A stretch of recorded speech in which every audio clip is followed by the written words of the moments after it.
dito sa kaso na ito, ang sinungaling ay asawa ng magnanakaw. Ingat po tayo, kaya mga naririnig po natin. Alam naman po ng lahat ng tao sa kwarto na ito na may guilty na senador, may guilty na congressman, may guilty na DPWH officials, may guilty na contractor, at maaaring sa iba pang ahensya ng pamahalaan. Pero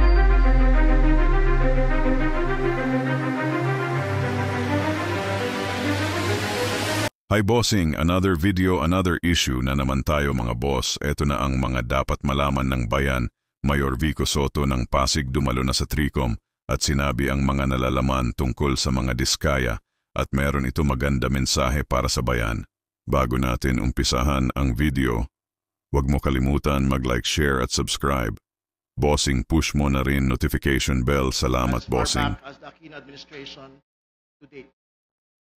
Mr. Chair, pumasok po ako sa politika 2016 na po. I ran for councilor in 2016 and for mayor in 2019. Pagpasok ko sa politika, medyo kilala na po sila, mga diskaya, lalo na yung construction firm nila na St. Gerard Construction. Na ito na nga po yung ginamit rin nila na para bang political party na rin, lalo na noong 2025 na halalan, itong nakaraang halalan. Marami pong kwento, hindi ko po alam kung ako po yung nararapat na magkwento po rito sa Tricom sapagkat yung iba, wala naman po akong personal knowledge. So I would like to, with respect to the committees, I would refrain from saying anything beyond my direct and personal knowledge. What I can say is that they have 9 construction firms that we have seen now in the news, the 9 calling card companies of the spouses Diskaya, where they have used dummies, where they have become huge contractors, and all of these 9 companies are based in Pasig. Practically all of these companies have tax deficiencies, probably with the BIR as well, but definitely with the LGU. Marami po silang violations. Recently, they have been, Mr. Diskaya has been recently convicted of 2 counts of building code violations. So medyo notorious po ito. Nagsimula sila sa LGU. And again, with regard to the question of the chair, kahit nung mayor na ako, naungontrata pa rin sila sa LGU. Kasi pinapatupad po namin sa Pasig ay strict adherence to the law, which is open and public bidding. So pag nagko-qualify po sila mula 2019, hindi po namin hinaharangan, may mga project po sila sa city government of Pasig. Hindi naman siguro kalakihan na project, pero meron po silang projects with the city, and we have observed with the DPWH, palaki ng palaki yung mga project nila. Yung napag-uusapan po ngayon na 31 billion pesos of flood control projects, katunayan, flood control projects pa lang po ito. Hindi bababa sa 100 billion pesos ang total contracts po nila sa ating pamahalaan, Mr. Chair.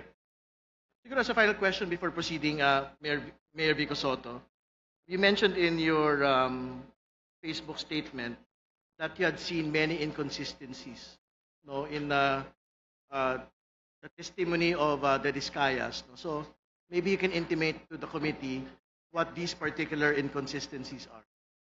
Thank you, Mr. Chair. Marami nga po tayong naobserbahan na you use the term inconsistencies, but I would like to be more direct. Kasinungalingan po talaga. At lantarang kasinungalingan naman po yung mga sinasabi nito. Hindi naman po bago sa kanila ang pagsisinungaling. Naobserbahan na po natin ito on the record and in public very many times. Sabi nga, dito sa kaso na ito, ang sinungaling ay asawa ng magnanakaw. Kaya ito po talaga yung nakikita natin. Isang very glaring na kasinungalingan ay yung kahapon po sa statement, sa sworn statement po nila, ay na 2 to 3% lang daw ang kinikita nila sa bawat kontrata.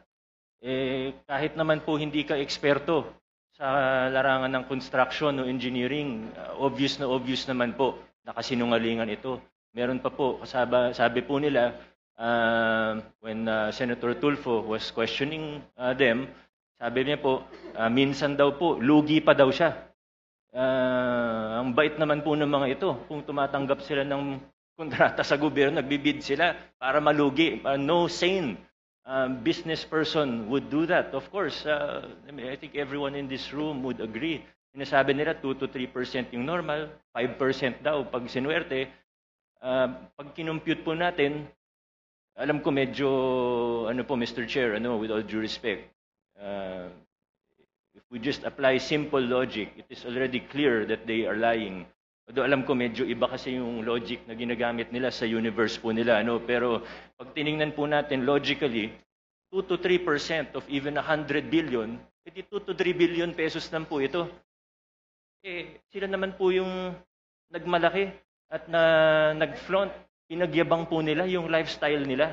Na sobrang sabi nga po nila sa isang interview, 11 digits.